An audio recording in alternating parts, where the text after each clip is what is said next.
Hello, my name is Erick David Adams, and today I'm in a newly renovated home in Northwest DC, a project that I worked on for the past couple months, and it's kind of dear to my heart. This house is located in the Brightwood neighborhood of Northwest DC, and it was built in 1926. When I first came on board with H3 Renovations, they had just acquired this house. What we had to do was come up with not only plans, which had been kind of in the work, but some structural changes and work with the structural engineer to reinforce some of the alterations to the house. There's three components that I want to talk about. The removal of the back wall, because an addition was added before they did the renovation, but the existing exterior wall was still there. Also, the slab in the basement was lowered 10 inches to give this height, because normally you only have 7 feet. In code for a single family dwelling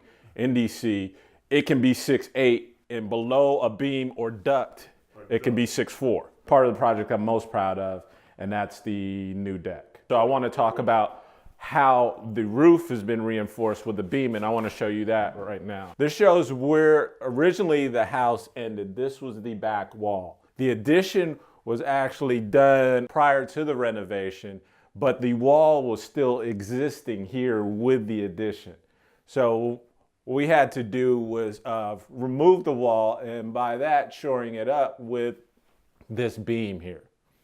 And this beam runs across the width of the house. And it's LVLs, I think it's 3, put together. And that allowed us to remove that, not only on the second floor, but also on the first floor. What we have is a beam and 3 posts. The majority of the structural holdup for the deck is being done by the ledger. So it goes out about 6 feet that you can do that. And then you need, these are the posts that are holding up the rest of it. This is a 12-foot deck by 16. And then you have 3 posts, 1 beam, and each one of the posts has a footing that goes down a minimum of 24 inches. Any of these row houses, majority of them in DC, have a steel beam running through the length of the house with at least 2 steel posts, and that's holding up the house. The gist of it was that that was going to be a lot of members being sistered to the joists, so he said, nix that. This was all concrete. They removed all this and they lowered it 10 inches.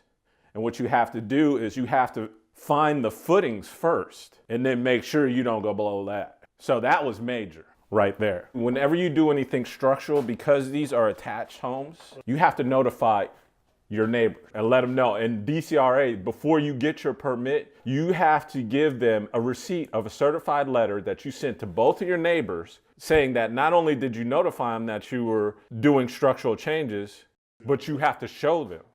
You have to show them part of your plans on what you're doing. Now, they can't hold up your construction, but they have to be notified, because if anything happens, both, your neighbors could be affected. This was a great learning experience. As I said earlier, now that I know, next time I do a renovation, if we're doing anything structural, I'll notify or send those letters, certified mail, immediately, even before I draw anything. You can't go down there and say, all right, I sent the letter today. Give them at least 5 days. And it's not waiting for them to respond. It's just making sure that they got it before you ask for a permit.